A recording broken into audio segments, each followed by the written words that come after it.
ओम नमोस्तु नमोस्तु नमोस्तु नमोस्तु नमोस्तु। णमो लोये शौत्रिकाळवर्ती अर्हन्ताणं णमो लोये शौत्रिकाळवर्ती शीताणं णमो लोये शौत्रिकाळवर्ती आयर्याणं णमो लोये शौत्रिकाळवर्ती उवज्जायाणं णमो लोये शौत्रिकाळवर्ती शवशाहनम्। ओंकार बिंदु संयुक्तं नित्यं ध्यायन्ति योगिनः कामदं मोक्षदं चैव ओंकाराय नमो नमः। मंगलं भगवान् वीरो मंगलं गौतमो गणी मंगलं कुंकुंदार्यो जैन धर्मोस्तु मंगलम्। सर्वमंगल मांगल्यं सर्वकल्याणकारकं प्रधानं सर्वधर्माणं जैनं जयतु शासनम्। नमः शमैशाराय स्वानुभूत्या चकाशते चित्स्वभावाय भावाय सर्वभावांतरच्छिदे एगो में शाश्वतो ज्ञानदर्शन लखणों शेषा में बाहिरा भावा सभे संयोग लखणा मारो सुशाश्वत एक दर्शन ज्ञान लक्षण जीव छे बाकी बधा संयोग लक्षण भाव मुझती बाह्य छे। वो एक शुद्ध सदारूपी ज्ञान दर्शन मय करे कई अन्य ते मारू जरी परमाणु मात्र नहीं अरे जे जाणतो अरहंत ने गुण द्रव्य ने पर्याय पणे ते जीव जाने आत्मने तशु मोह पामे लय करे નથી અપ્રમત કે પ્રમત નથી જે એક જ્ઞાયક ભાવ છે એ રીત શુદ્ધ કથાય ને જે જ્ઞાત તે તો તેજ છે જેમ નેત્ર તેમજ જ્ઞાન નથી કારક નથી વેદક અરે જાણે જ કર્મોદય નિર્જરા બંધ તેમજ મોક્ષ ને ધ્રુવ અચલ ને અનુપમ ગતિ પામેલ સર્વેશિત ને વંદી કહું શ્રુત કેવળી કથિતાશમય પ્રાવૃત હો तु स्थाप निजने मोक्ष पंथे ध्यानुभव ते हने तेमाज नित्य विहार कर नहीं विहर पर द्रव्यो विषय। ओम श्री नमः शितेभ्य नमः शितेभ्य नमः शितेभ्य।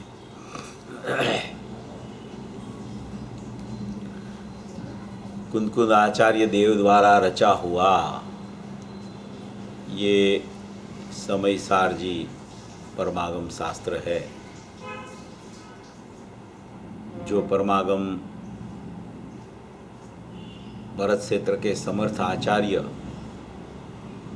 जिसको कड़ीकाड़ सर्वज्ञ कहा गया वो महान समर्थ भरत क्षेत्र के आचार्य ने 2000 साल पहले इसकी रचना की।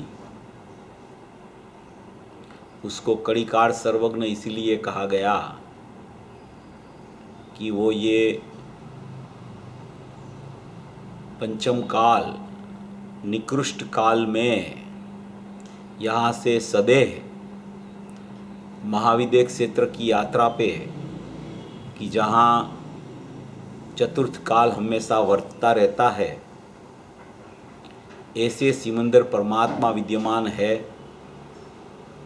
लाखों केवड़ी विद्यमान है 20 विहरमान तीर्थंकर वहाँ समोसरण में विद्यमान है। ऐसी कोई जगह जो है वहाँ ये हमारे भरत क्षेत्र के समर्थ आचार्य कुंद देव यहाँ से सदैव वहाँ गए और वहाँ जाके 8 दिन रुके और 8 दिन में सर्वज्ञ भगवान की देशना सुनकर फिर वापिस भरत क्षेत्र में पोनूर हिल से गए और पोनूर हिल वापिस आ गए। ऐसे साक्षात ये भव में उसका मनुष्य भव में यहाँ से कोई विदेश जा नहीं सकता और वो वहाँ जाके 8 दिन रह के फिर यहाँ वापिस आए और यहाँ आके ये शास्त्रों की रचना की। वो सर्वज्ञ को मिल के आए इसलिए उसको कड़ीकाड़ सर्वज्ञ कहा गया। जो वहाँ से आए उसके बाद में ये उसको उपाधि दी गई कि ये कुनकुन आचार्य जो भरत क्षेत्र के समर्थ आचार्य है वो कड़िकार सर्वज्ञ। कड़िकार सर्वज्ञ माने कि जैसा का सर्वज्ञ का उपदेश होता है, जैसा चतुर्थ काल में सर्वज्ञ भगवान की दिव्य ध्वनि छूटती है, वे ही दिव्य ध्वनि उसके साक्षात धारक वो धारण करके पूरा रहस्य यहाँ लेके भरत क्षेत्र में आ गए। इसलिए उसको भी ये काल के कड़ी काल के सर्वज्ञ कहे गए। ऐसे ये कलिकाल सर्वज्ञ के द्वारा ये समयसार परमागम लिखा गया।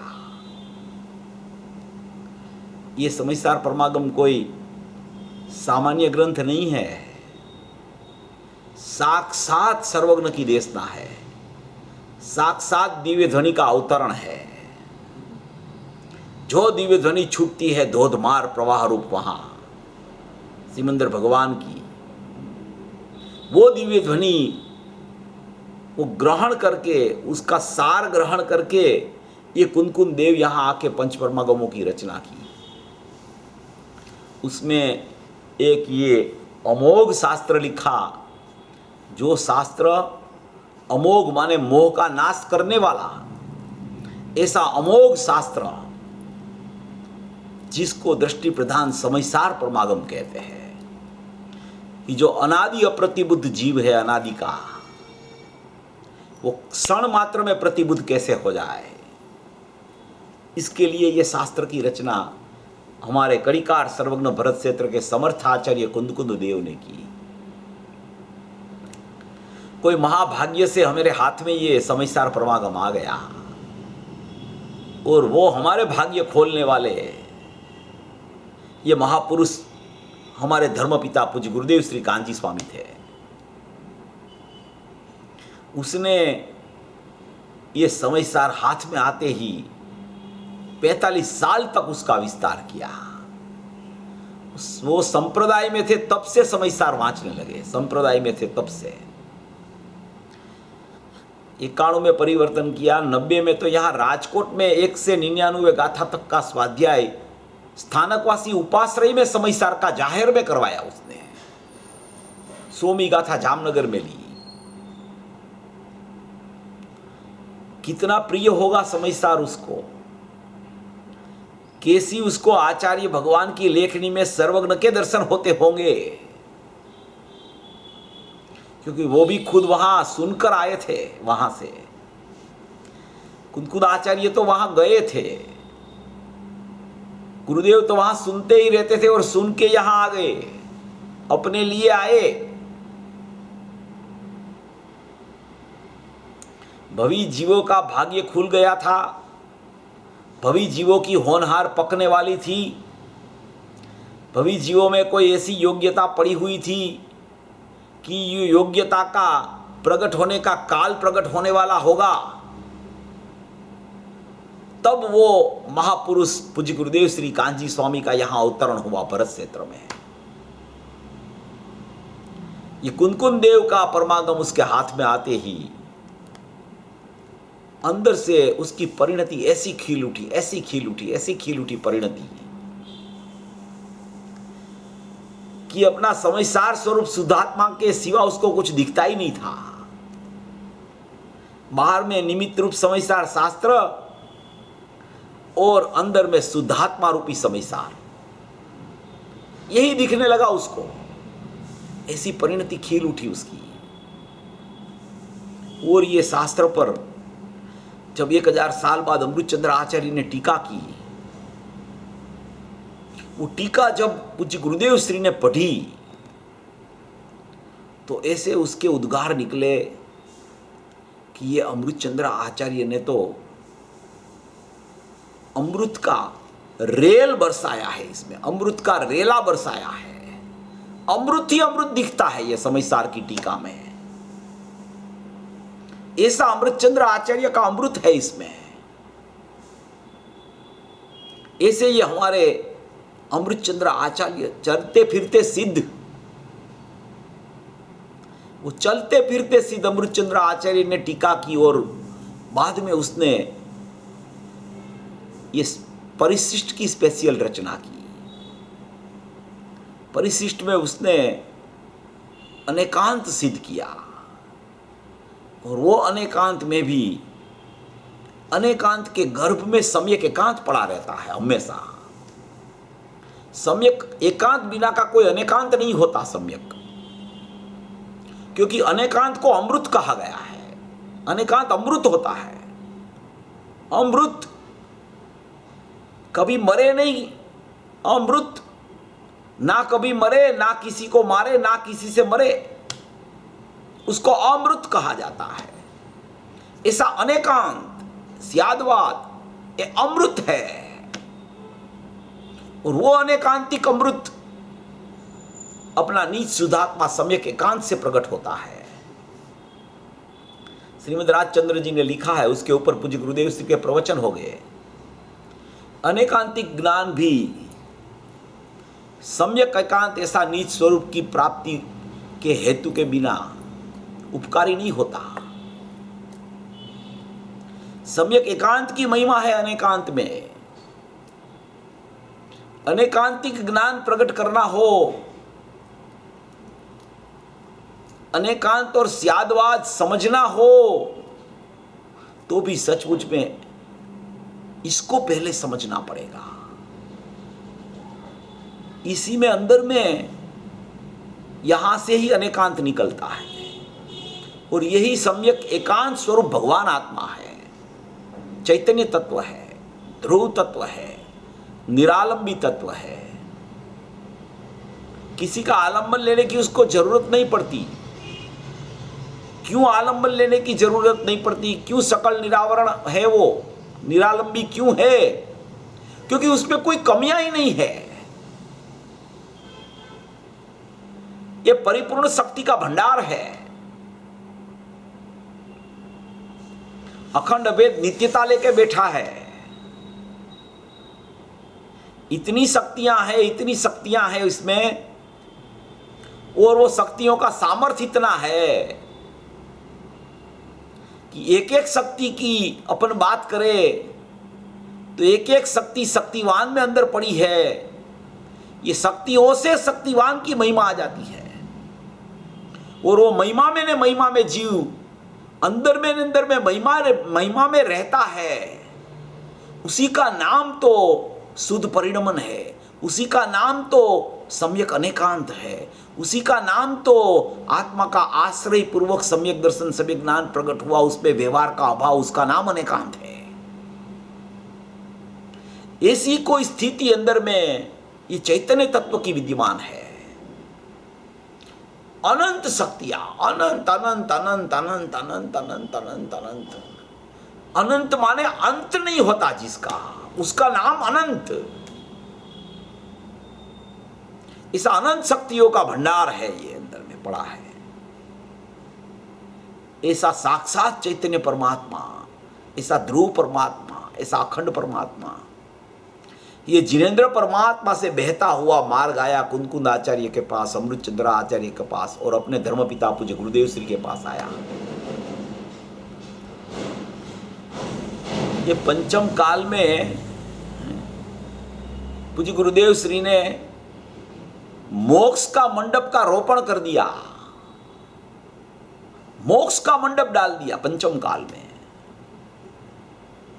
गुरुदेव की वाणी, आचार्य भगवान के शास्त्र और जिनेन्द्र परमात्मा का स्रोत, ये जब गुरुदेव के पास पहुंचा तो ये मोक्ष का मंडप खड़ा हो गया यहां भरत क्षेत्र में। ये 45 साल चला और ये मोक्ष का मंडप पंचम काल के अंत तक चलेगा और बहुत से लोग यहां से मोक्ष मार्ग में प्रवृत्त होके यहां से आगे जाएंगे। ऐसा ये कोई काम हमारे धर्मपिता पूज्य गुरुदेव श्री कांजी स्वामी ने ये 45 साल तक ये समयसार का प्रवाह बरसाया। ये कहान समयसार शताब्दी वर्ष चल रहा है, उसमें ये पूज्य गुरुदेव श्री का जितना बहुमान करे अपन, आचार्यों का तो बहुमान है ही, क्योंकि शास्त्र उनके हैं। मगर शास्त्र होवे मगर शास्त्र को खोलने वाला न मिले तो वो शास्त्र तो पड़ा रहे ऐसे ही। जिसे कारण परमात्मा तो है मगर कारण परमात्मा को दिखाने वाला न मिले, कारण परमात्मा की दृष्टि करने वाला दृष्टि न करे, तो कारण परमात्मा क्या काम का। ऐसे ये कुंद आचार्य के शास्त्र क्या काम के, अगर उसका स्पष्टीकरण करने वाला कोई पुरुष न होवे, कारण परमात्मा का आश्रय लेने वाली दृष्टि न बने, तो समयसार भी समयसार में रह जाए और ये समयसार शुद्धात्मा भी ऐसे न ऐसे रह जाए। इसलिए ये महापुरुष का जितना उपकार करे अपन उतना कम ही है मोक्ष तक, क्योंकि मोक्ष के मंडप का रोपण उसने किया है। इसलिए जब तक मोक्ष होगा, जब मोक्ष होगा तब तक इनका उपकार नहीं भूलेंगे हम। ऐसे ये ज्ञानी धर्मात्मा है महापुरुष,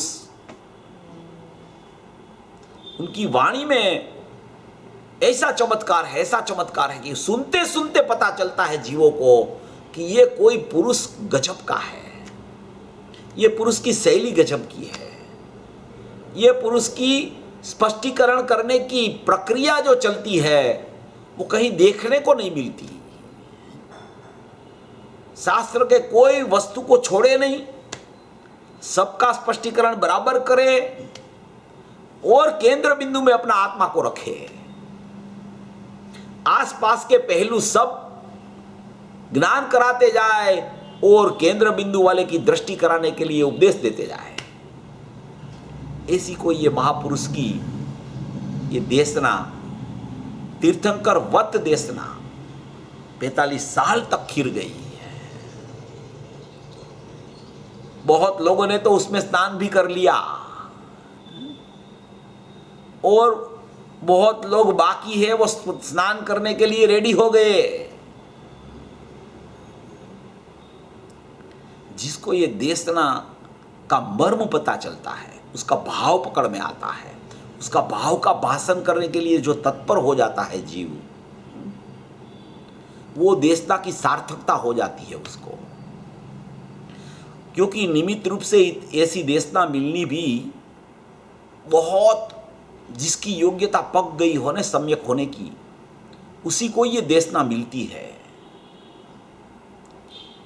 इसलिए हमको देशना ऐसी मिली है, ऐसी मिली है, ऐसी पात्रता अंदर में पड़ी है, ऐसी योग्यता अंदर में पड़ी है, मगर वो योग्यता से संतुष्टि करने जैसा नहीं है।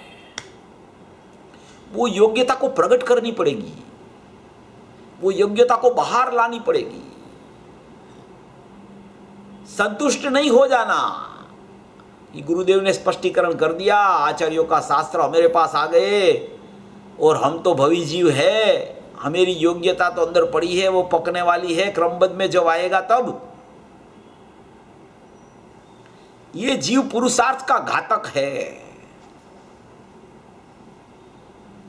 पुरुषार्थ से योग्यताएं पकती है और योग्यता बाहर निकलती है।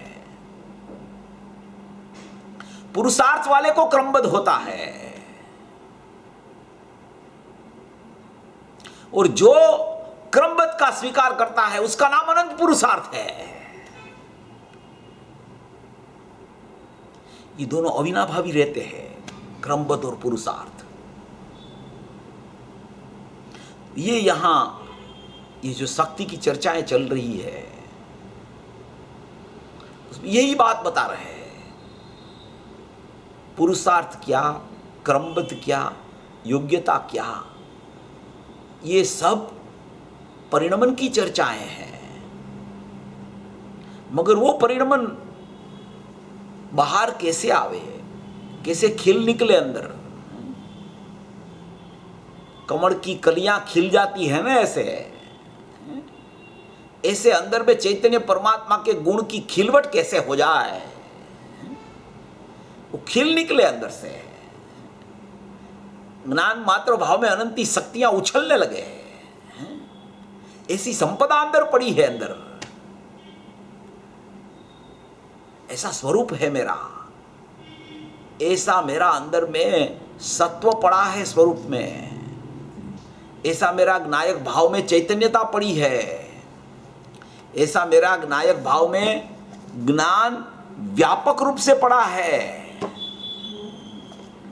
व्यापक रूप से ज्ञान मात्र पड़ा है, ज्ञान मात्र पड़ा है, ज्ञान मात्र पड़ा है, व्यापक रूप से ज्ञान मात्र भाव में अनंती शक्तियां उछलने लगती है, अनंती शक्तियां उछलने लगती है। ये कल जो अपन ने रात को जो प्रकरण लिया था पूरा शक्तियों का, त्रिकाल का त्रिकाल में जानना, वो अंदर में ऐसा एक स्वपर प्रकाशकपना है, वो शक्ति रूप स्वभाव है और स्वभाव में स्वपर प्रकाशकपना है, वो नित्य नित्य रहता है अंदर, त्रिकाल रहता है अंदर, और वो स्वपर प्रकाशक में साकार उपयोग है, और वो साकार उपयोग में अभेद से नायक को वो त्रिकाल उपयोग जानता है, वो स्वप्रकाशक है, और उसी समय अभेद को जानते जानते सभी भेद का ज्ञान उसको होता रहता है, उसका नाम भेदों का ज्ञान पर प्रकाशक है, अभेद का ज्ञान स्वप्रकाशक है। वो स्वपर प्रकाशक अखंड है एक त्रिकाल नायक में, त्रिकाल ज्ञान उपयोग में, वो खंडित नहीं होता कि स्व का ज्ञान अलग होता है, पर का ज्ञान अलग होता है, स्व का ज्ञान अलग होता है, भेद का ज्ञान अलग होता है। एक ही समय में त्रिकाल उपयोग में स्वपर प्रकाशकपना मौजूद है, और वो स्वपर प्रकाशकपना में त्रिकाली द्रव्य अखंड भेद नित्य शुद्ध पारिणामी परम भाव लक्षण वाला एक रूप अखंड नायक भाव है, भूतार स्वभाव है, अपरिणामी तत्व है, नित्य तत्व है, शाश्वत तत्व है, अविनाशी तत्व है, अखंडित तत्व है, टंकोत्कीर्ण तत्व है, अघटित घाट है, स्वयंभू तत्व है, परमार्थ तत्व जिसे बोलते हैं। वो परमार्थ तत्व की जो उसको पहचानता है ज्ञान, वो अखंड रूप स्वप्रकाशक है, और उसी में उसी समय स्व को जानता है, उसी समय उसके भेद है अंदर उसको भी जान लेता है, उसका नाम स्वपर प्रकाशक कहा जाता है, पर प्रकाशक। इसी एक अंदर में शक्ति पड़ी है, शक्ति, ज्ञान शक्ति। ये साकार उपयोग में ज्ञान शक्ति की चर्चा चल रही है, साकार उपयोग में ज्ञान शक्ति। ज्ञान शक्ति माने जानना, जहां ज्ञान वहां जानना, जहां दर्शन वहां देखना।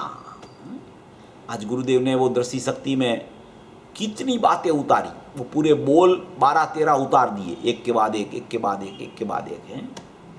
वो 21 बोल कहे ना, 21 बोल याद आते ही रहते गुरुदेव को, बार बार उसका स्पष्टीकरण ये शक्तियों के प्रवचन में आएगा, क्योंकि ये शक्तियां जो है ना, वो शक्तियां को समझाने के लिए परिणमन से समझाई जाती है, मगर वो परिणमन शक्तियों में नहीं है।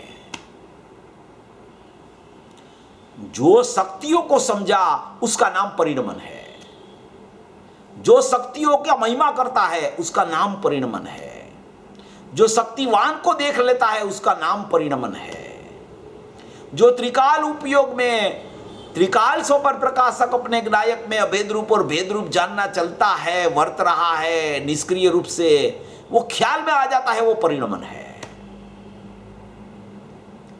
परिणमन में अपरिणामी दिखता है, परिणमन में भेदा भेद दिख लेता है, वो देख लेता है वो, मगर वो चर्चा परिणमन से आती है। गुरुदेव के प्रवचनों में भी परिणमन से ही चर्चा आती है। क्यों परिणमन से चर्चा आती है? क्योंकि सब परिणमन में ख्याल आता है, सब पकड़ परिणमन में आती है। अंदर में ऐसा पड़ा है, बस उसी का नाम परिणमन हो गया, ऐसा ख्याल आया, उसका नाम परिणमन हो गया। वेदांत की भी आज चर्चा बहुत पूज्य गुरुदेव श्री करते थे कि वेदांत तो मानता ही नहीं पर्याय को, आत्यांतिक दुख का नाश करो, तो कि बस यही पर्याय का मानना हो गया कि पर्याय में दुख है। इसलिए वो दुख का नाश करना है और सुख को प्रकट करना है। अभी सुख शक्ति आएगी 5 नंबर की। जो पर्याय को निकालना चाहता है उसको भी पर्याय रखनी पड़ती है। वेदांत पर्याय को मानता ही नहीं, वो तो बोलता है एक ही है, बस परमात्मा एक ही है। मगर एक ही है उसी का नाम तो परिणमन हो गया ना, वही तो पर्याय है। तो गुरुदेव ने पर्याय शब्द बोल के स्पष्टीकरण बोध किया। और पर्याय न बोलने वाले ऐसे बोलते हैं एक हूं, अभेद हूं, ज्ञायक हूं। तो वो एक हूं, अभेद हूं, ज्ञायक हूं, वही परिणमन में ख्याल आया ना। तो परिणमन को कोई निकाल नहीं सकता। परिणमन की दृष्टि करे वो भी मिथ्या दृष्टि, परिणमन को निकाल दे वो भी मिथ्या दृष्टि, परिणमन में सम्यकता न होवे वो भी मिथ्या दृष्टि। और जब शक्ति और शक्तिवान का उसको ख्याल में आने लगे, शक्ति और शक्तिवान, तो उसकी ख्याल में आना वही सम्यक परिणमन, वही सम्यकता प्रकट हो गई। ऐसी ये एक अंदर में त्रिकाल ज्ञान शक्ति मौजूद है।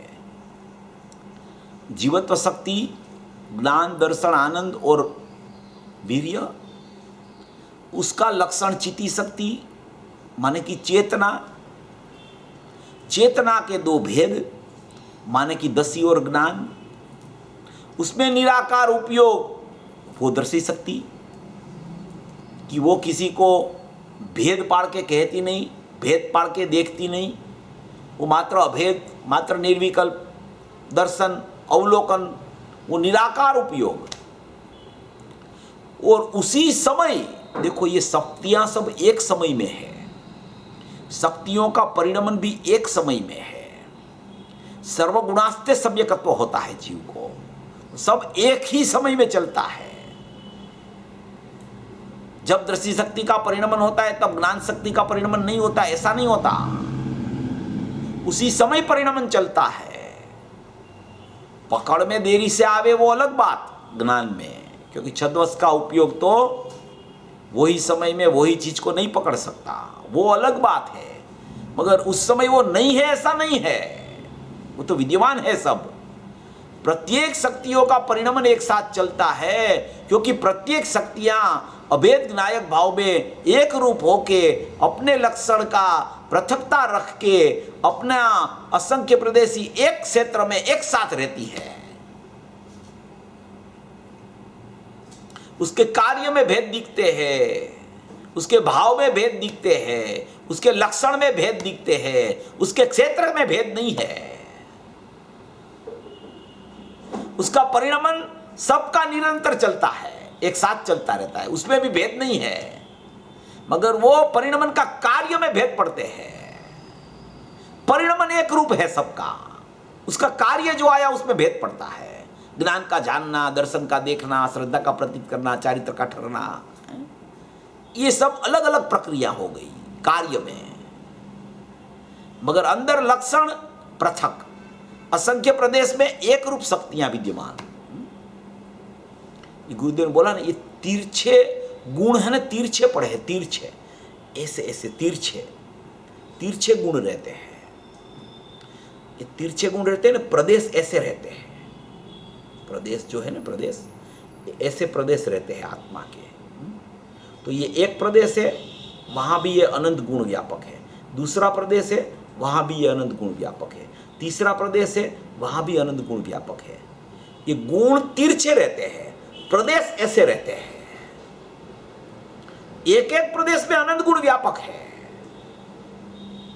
ये प्रदेश की स्थिति है, ये गुणों की स्थिति है। ऐसे तो ये असंख्य प्रदेशी आत्मा, उसमें अनंत गुण पथरे हुए हैं। विस्तार सामान्य समुदाय, और ये विस्तार सामान्य समुदाय गुण, असंख्य प्रदेशी उसका क्षेत्र, और विस्तार सामान्य समुदाय में से आयत सामान्य समुदाय पर्याय का उत्पाद। असंख्य प्रदेशी क्षेत्र, विस्तार सामान्य समुदाय वाले गुण, और आयत सामान्य आयत समुदाय वाली पर्याय। ऐसा ये असंख्य प्रदेशी क्षेत्र में अनंत गुण व्यापक है और उसकी अनंत पर्याय प्रकट प्रत्येक समय में होती है। उसमें प्रधान शक्ति ज्ञान शक्ति है। ज्ञान शक्ति प्रधान है, मुख्य है, क्योंकि असाधारण गुण है ज्ञान। उसमें उसकी अंदर में त्रिकालता चलती रहती है। त्रिकाल जानना, त्रिकाल जानना, त्रिकाल जानना। देखो ये सब चर्चा सब शक्तियों की है। तो ये शक्तियां अंदर में अभेद रूप रहती है। जीवत्व शक्ति जहाँ है वहाँ ही चिति शक्ति है, वहाँ ही दृष्टि शक्ति है, वहाँ ही ज्ञान शक्ति है। ऐसी अनंत शक्तियाँ वहाँ है। मगर आचार्य भगवान ने, अमृतचंद्र आचार्य देव ने शक्तियाँ लिख के ऐसा क्रम सेट किया है आचार्य भगवान ने। वहाँ कोई क्रम नहीं है अंदर में। अंदर में सब अक्रम रूप से है कि ये प्रदेश है, अभी यहाँ शक्तियाँ हैं, तो ये जीवत्व पहले होगी, फिर उसके बाद में चित्ती होगी, फिर दृष्टि होगी, फिर ज्ञान होगी, फिर सुख होगी, फिर वीर्य होगी। गुरुदेव ने बोला ऐसी कोई थप्पी नहीं है वहाँ पे। ये थप्पी लगाता है जीव।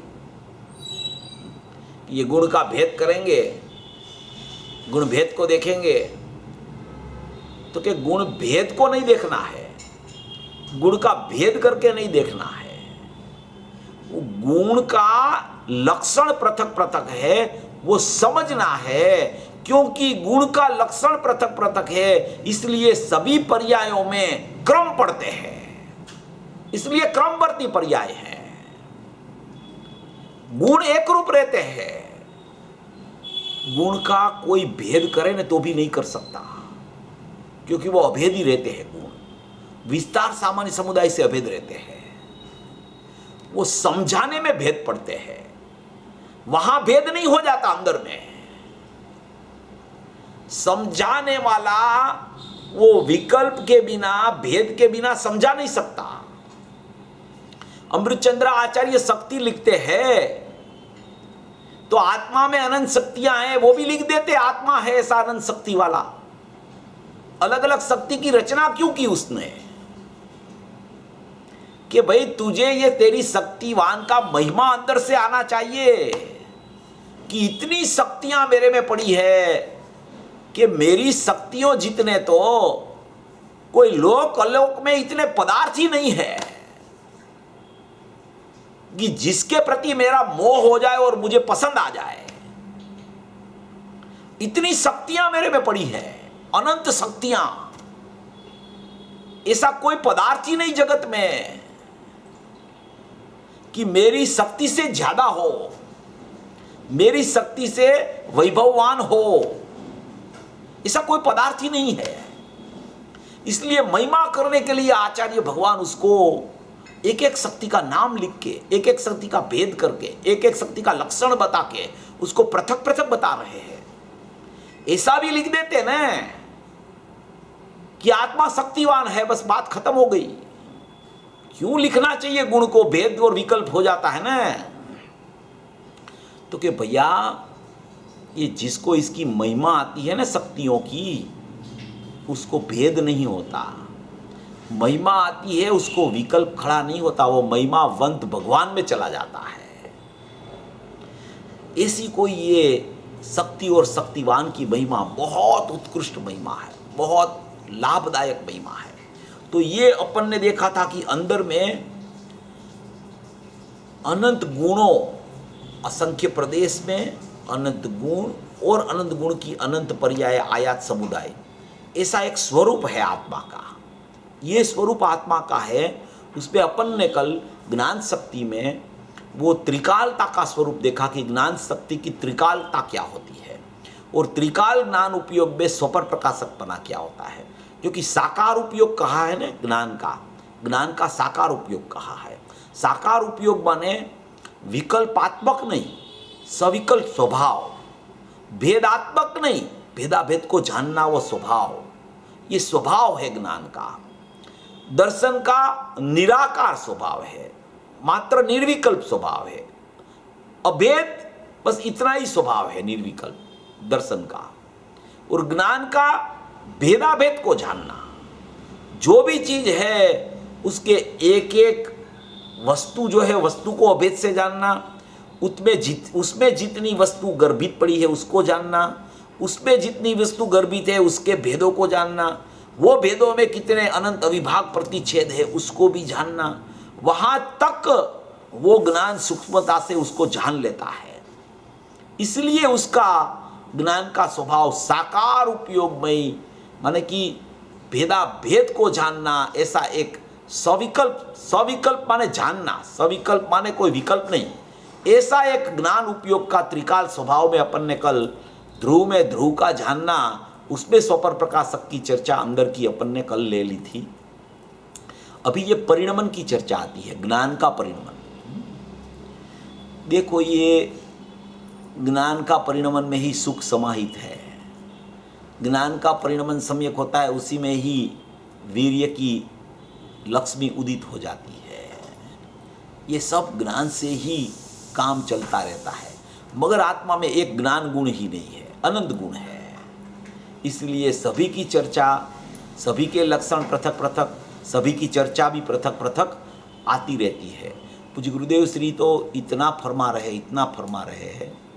देखो, ये एक ज्ञान में भी, एक ज्ञान में 6 कारक का रूप भी उतर सकता है। एक ज्ञान में त्रिकाल में भी उतरता है और वर्तमान में भी उतरता है।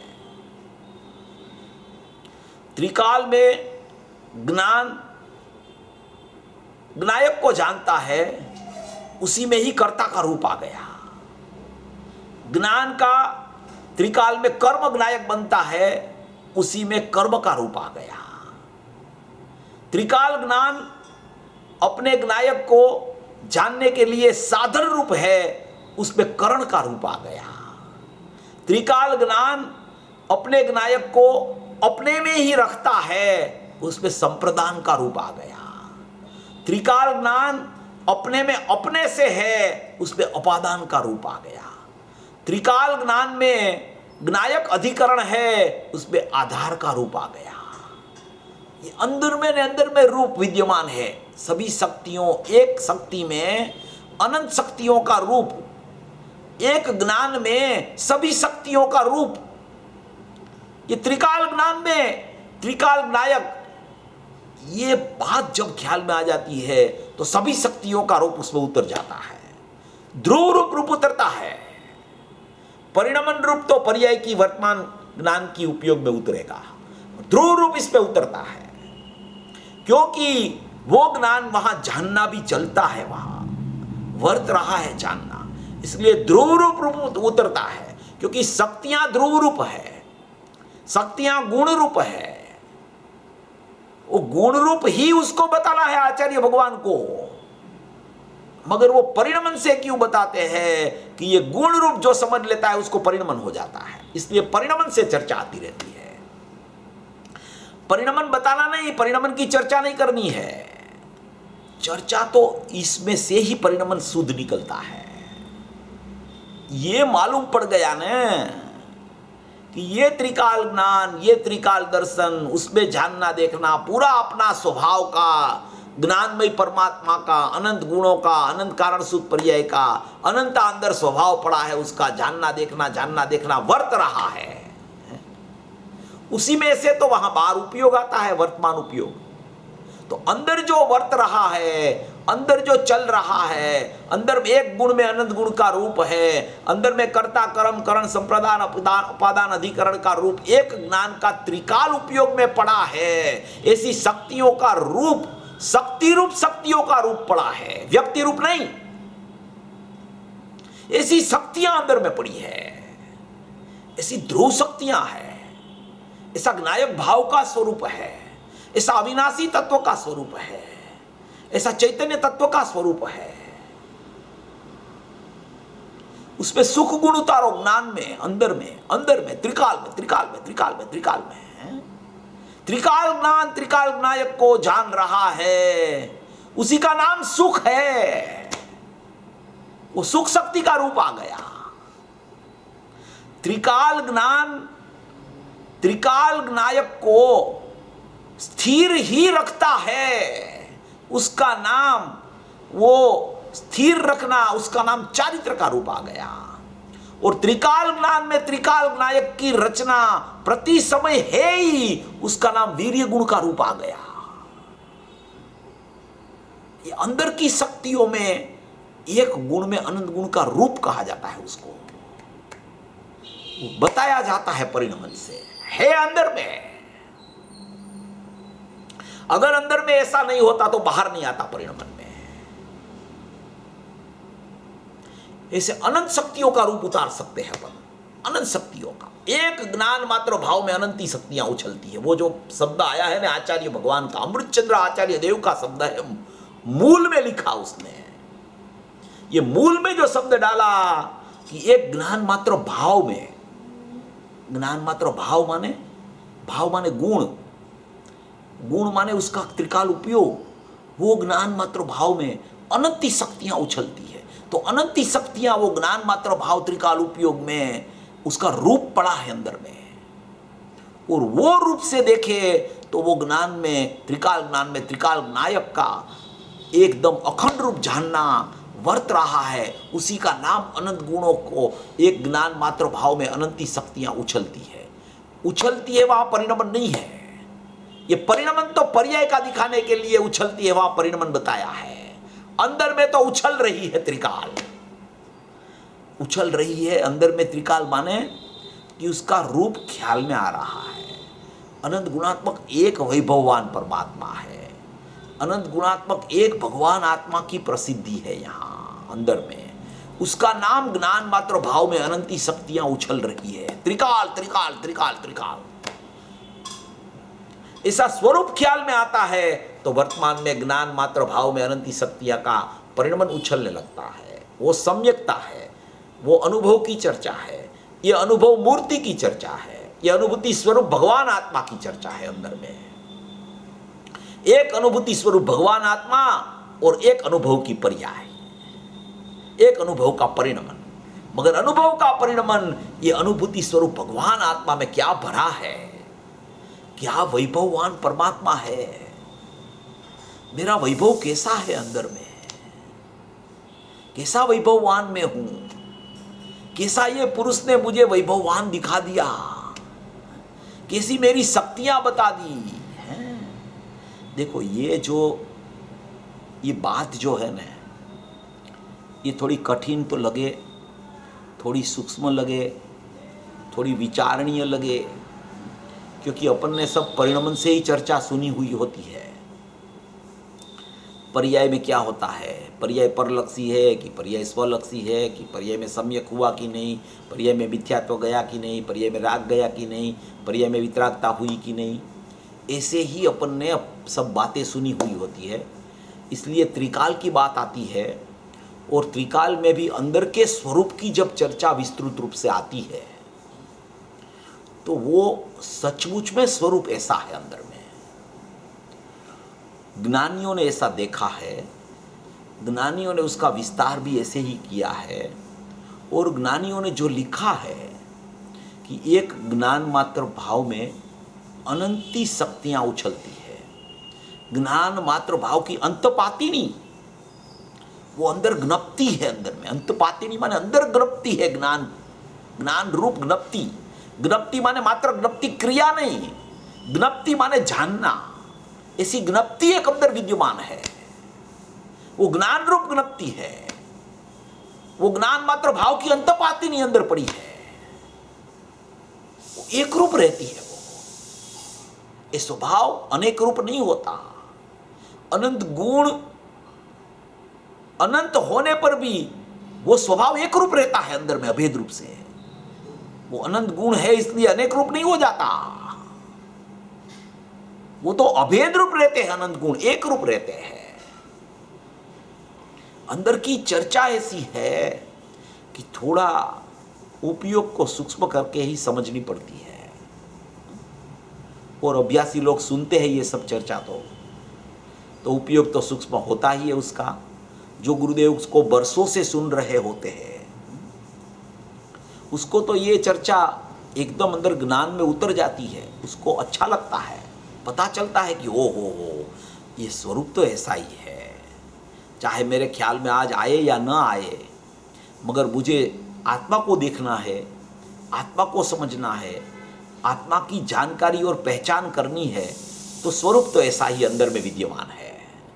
इस तरीके से ही समझना पड़ेगा। इस तरीके से नहीं समझेगा तो आत्मा की बात तो ख्याल में आएगी कि आत्मा है, ज्ञायक है, ध्रुव है, चैतन्य है और पर्याय मेरी नहीं है। इतने में वो सीमितता आ जाएगी। ये सीमितता का मार्ग नहीं है। बहुत चर्चा जीव ने पर्याय की भी कर ली, अनुभूति की भी कर ली, ज्ञायक शब्द की भी कर ली। अब ज्ञायक के अंदर के स्वरूप की चर्चा में अपना उपयोग को लगाना है उसको।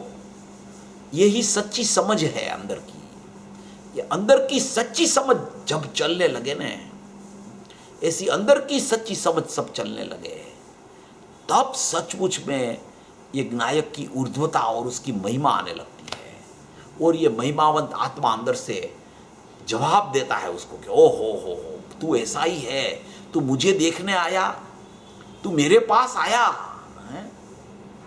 और मैं तुझे निहाल न करूं, ऐसा कैसे हो सकता है? मेरे पास तो बहुत कम लोग आते हैं, तू मेरे दरवाजे पे भी आ गया। अभी भले घर में प्रवेश न किया हो, मगर मेरे द्वार पे आ गया, मेरे आंगने में आ गया, तो घर में जरूर प्रविष्ट हो जाएगा। ऐसी ये अंदर में शक्तियां पड़ी है। ज्ञान दर्शन वीर्य का क्षयोप संभाव होता है ना, जो कल कोई बेन एक प्रश्न कर रहे थे ना रात को। ज्ञान दर्शन वीर्य का क्षयोप संभाव होता है और ज्ञान दर्शन का उपयोग होता है। वो ज्ञान दर्शन का उपयोग जो ये यहां कहा, निराकार दर्शन और साकार ज्ञान,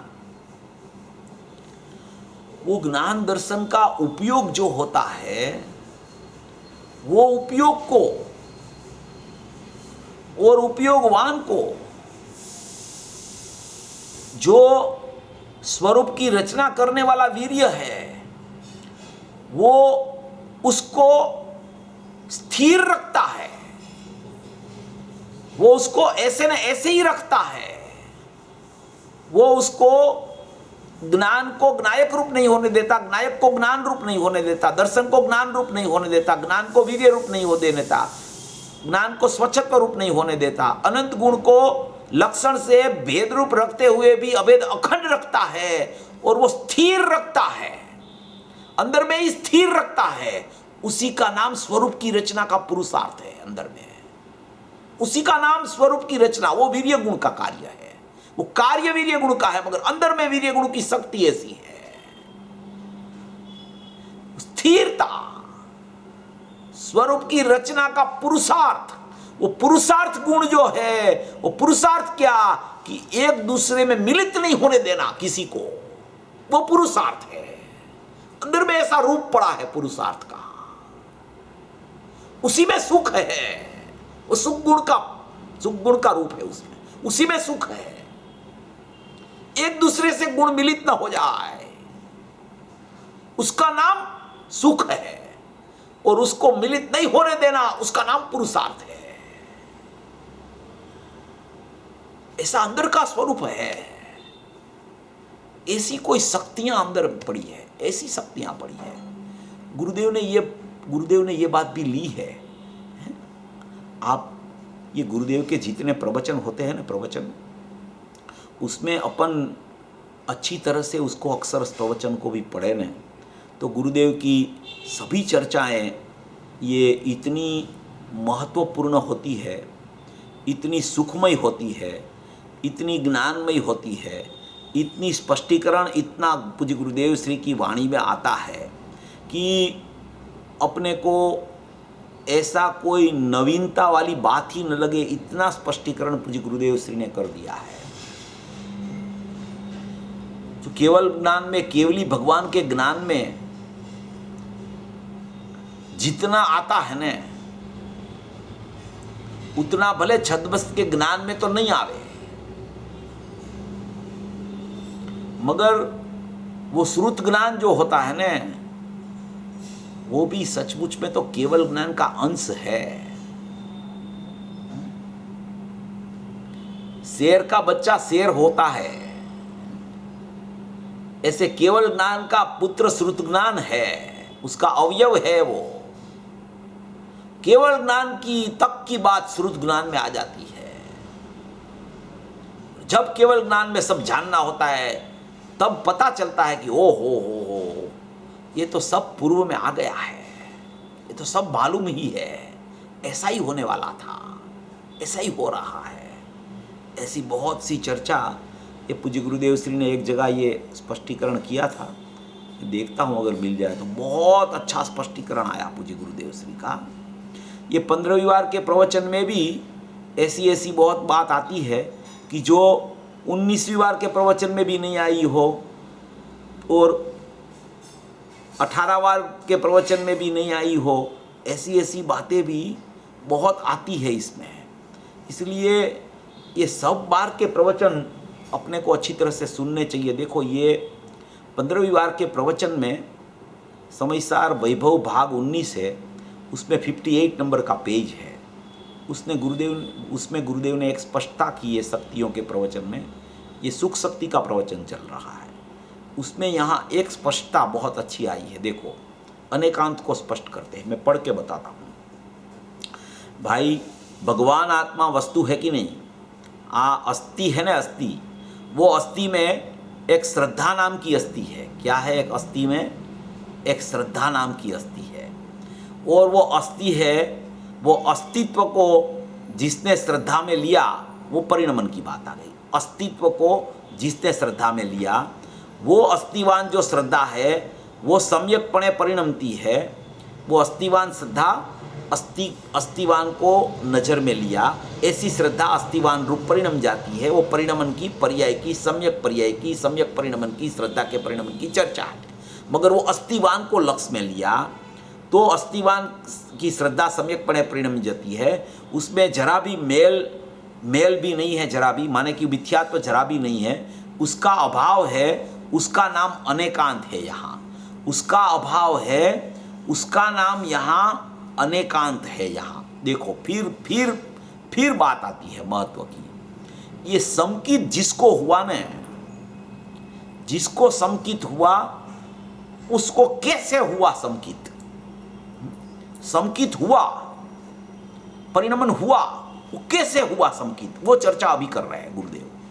ये बहुत सूक्ष्मता वाला प्रकरण होता है गुरुदेव का, और भवी जीव को तो ऐसी ही सूक्ष्मता अभी से चलनी चाहिए, तब वो श्रद्धा में सम्यकता आती है। ऐसे में ध्रुव करने से सम्यकता श्रद्धा में नहीं आ सकती। ध्रुव का अंदर वैभव क्या है, अंदर उसकी सत्ता क्या पड़ी है, अंदर ज्ञान दर्शन कैसे काम कर रहे हैं, अंदर वर्तना कैसे चल रही है, तब ख्याल में आता है। देखो ये क्या कह रहे हैं यहाँ, ये 58 नंबर का पेज। यहाँ जरी भी मेल नहीं है, वो चीज नहीं, उसका तो अभाव है, उसका नाम अनेकांत है। यहाँ फिर कहते हैं एक गुण में दूसरा गुण का अभाव। देखो क्या कह रहे हैं, एक गुण में दूसरा गुण का अभाव। क्या उसका मतलब? दोनों गुण पृथक पृथक है, दोनों गुण का लक्षण पृथक पृथक है, दोनों गुण की सत्ता पृथक पृथक है, मगर वो रहते हैं अब अभेद ज्ञायक में, है अलग अलग। एक गुण में दूसरा गुण का अभाव कहते हैं। पर्याय की चर्चा नहीं है, ये गुण की चर्चा है। एक गुण में दूसरा गुण का अभाव, एक पहला पॉइंट। एक गुण में पूरा द्रव्य का अभाव। देखो ये सूक्ष्मता। एक गुण में दूसरे गुण का अभाव, ये ध्रुव की चर्चाएं हैं सब, ये भगवान आत्मा की चर्चाएं हैं। एक गुण में दूसरा गुण का अभाव, माने एक गुण दूसरा गुण रूप नहीं होता, एक गुण का लक्षण दूसरा लक्षण रूप नहीं होता, गुण रूप अनंत गुण है। अनंत इसीलिए कहा गया क्योंकि एक गुण दूसरा गुण रूप नहीं हो सकता, एक गुण का लक्षण दूसरा लक्षण गुण का रूप लक्षण रूप नहीं हो सकता, इसलिए तो अनंत गुण होते हैं। तो एक गुण में दूसरा गुण का अभाव और एक गुण में पूरा द्रव्य का अभाव। देखो क्या कह रहे हैं गुरुदेव, एक गुण में पूरा द्रव्य का ही अभाव क्योंकि एक गुण है वो द्रव्य नहीं है, इसलिए एक गुण में पूरा द्रव्य का अभाव, माने कि एक गुण को देखेगा तो वो द्रव्य नहीं है, द्रव्य अनंत गुणात्मक है, द्रव्य शाश्वत अनंत गुणात्मक एक रूप है। इसलिए एक गुण में दूसरा गुण का अभाव, वो एक गुण में दूसरा गुण का अभाव करके प्रत्येक गुणों को पृथक लक्षण रूप बता दिया कि अनंत गुण है आत्मा में, पहली बात। फिर कहते एक गुण में द्रव्य का अभाव, देखो इसको बोलते हैं कहान गुरुदेव। एक गुण को जो देखता है तो वो एक गुण में द्रव्य का अभाव है। एक गुण द्रव्य नहीं हो सकता, पूरा गुण ही द्रव्य है, एक गुण द्रव्य नहीं है। इसलिए गुण भेद का निषेध किया जाता है। एक एक गुण को तू देखेगा तेरी खोज खत्म हो जाएगी। ऐसा आया ना, अपन ने लिया था 270 कलश में, एक एक गुण को देखने जाएगा तो तेरी खोज खत्म हो जाएगी। एक एक गुण द्रव्य रूप है ऐसा देखेगा तो तेरी खोज खुल जाएगी। तो कहते हैं कि एक गुण में पूरा द्रव्य का अभाव, एक गुण द्रव्य नहीं होता, द्रव्य अनंत गुणात्मक होता है। एक द्रव्य में एक गुण का अभाव, देखो ये तीसरी बात, एक गुण में दूसरा गुण नहीं, एक गुण में पूरा द्रव्य नहीं, और एक द्रव्य में एक गुण का अभाव, माने कि पूरा द्रव्य एक गुण वाला नहीं है, अनंत गुण वाला है। एक गुण में दूसरा गुण का अभाव, एक गुण में द्रव्य का अभाव, और द्रव्य में एक गुण का अभाव। देखो ये ध्रुव है, इसको चैतन्य सत्व बोलते हैं, इसको ज्ञायक भाव बोलते हैं, इसको त्रिकालता बोलते हैं। कोई सब गुणों को एक रूप देख ले, एक गुण है वैसा ही दूसरा गुण है, एक गुण ख्याल में आ गया और एक गुण में अनंत गुण का रूप है तो एक ही गुण आत्मा हो जाएगा, ऐसा नहीं है। एक गुण में दूसरा गुण का अभाव है, ये सिद्ध किया। एक गुण में द्रव्य का अभाव है, एक गुण ही द्रव्य मान लेगा तो अनंत गुण का नाश हो जाएगा, अनंत गुण विधवा हो जाएंगे। अगर एक गुण को तू गुणी मान लेगा तो वो गुणी का नाश हो जाएगा। इसलिए एक गुण है वो आत्मा नहीं है। फिर आत्मा में गुण नहीं है, एक गुण, आत्मा एक गुण वाला है ऐसा तू मानेगा तो सचमुच में तुझे भी एक गुण वाला आत्मा दिखेगा, तो अनंत गुणात्मक एक आत्मा नहीं दिखेगा। इसलिए अमृतचंद्र आचार्य देव ने ज्ञान मात्र आत्मा समय सार में आया, इसके लिए अनेकांत लिखा कि ज्ञान मात्र आत्मा में अनंती शक्तियां उछलती है, ये अनंती शक्तियां उछलती है। इसके लिए ये गुरुदेव ने फरमाया एक गुण दूसरा गुण में नहीं है, एक गुण में द्रव्य का अभाव है, द्रव्य में एक गुण का अभाव। देखो ये बहुत मार्मिक बात है, और वो पर्याय में अशुद्धता का तो अभाव है ही है। ऐसा जो जान लेता है एक गुण में दूसरा गुण का अभाव, एक गुण में द्रव्य का अभाव और द्रव्य में गुण का अभाव, ऐसा जो जान लेता है उसको शुद्ध परिणमन हो जाता है। और शुद्ध परिणमन होता है तो उसमें बाहर की अशुद्धता का अभाव होता है, ऐसा यहाँ कह रहे हैं। ये त्रिकाल की चर्चा ही ऐसी है, अपने स्वभाववान की चर्चा ही ऐसी है। वो चर्चा भले चले परिणमन में, चर्चा भले चले पर्याय में, मगर चर्चा स्वभाव की होनी चाहिए। और स्वभाव की चर्चा में भी अंदर का स्वरूप स्पष्ट होना चाहिए। अंदर का स्वरूप स्पष्ट होता है तो उसकी अंदर की चैतन्य की कलियां खिल निकल के बाहर परिणमन में आ जाती है। ऐसी ही कलियां खिलने लगती है, ऐसे ही गुण की परिणमन की पर्याय सम्यक रूपे उछलने लगती है कि उसको एक ध्रुव परमात्मा की दृष्टि बने, और वही ध्रुव परमात्मा में अंदर का स्वरूप क्या है वो समझे, तब दृष्टि बनती है, और दृष्टि बनती है तब परिणमन होता है।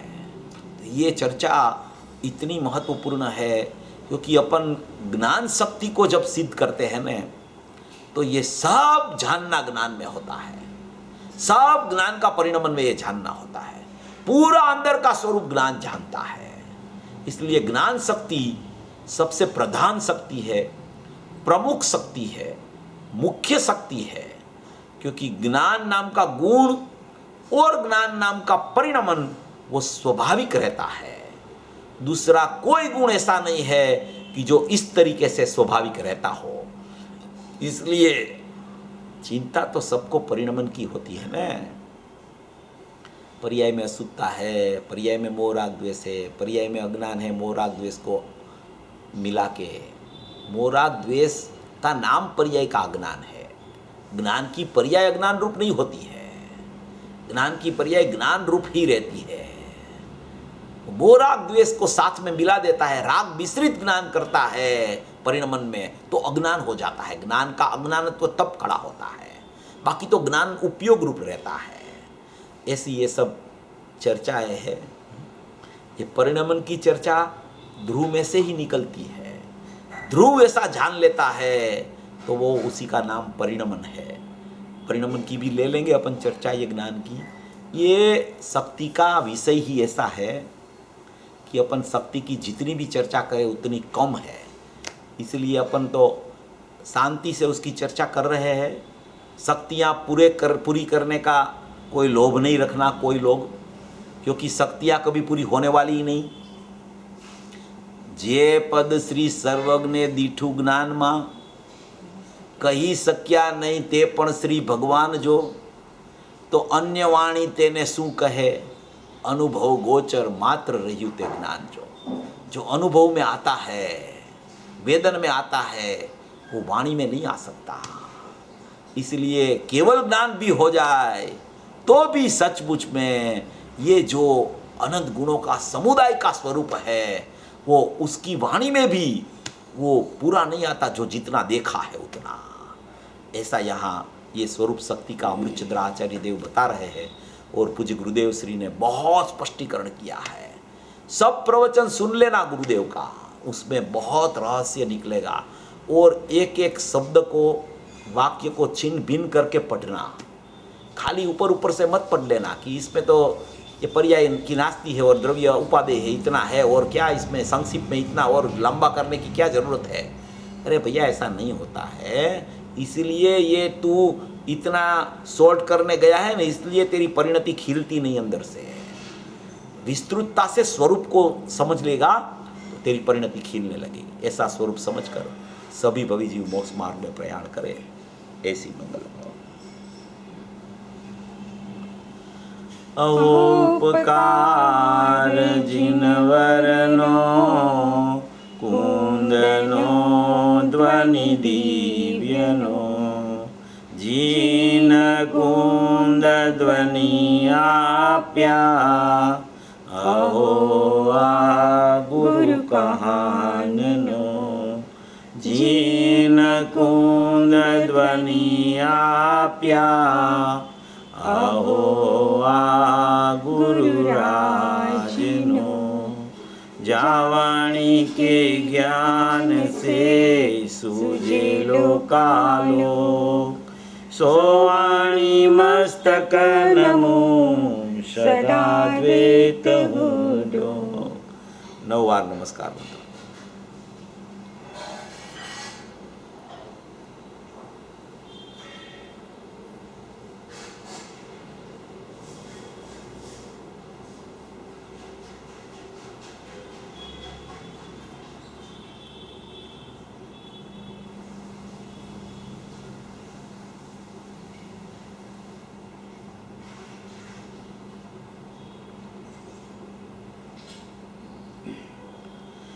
बोलो मंगलमयी जिनवाणी मातनो जय हो।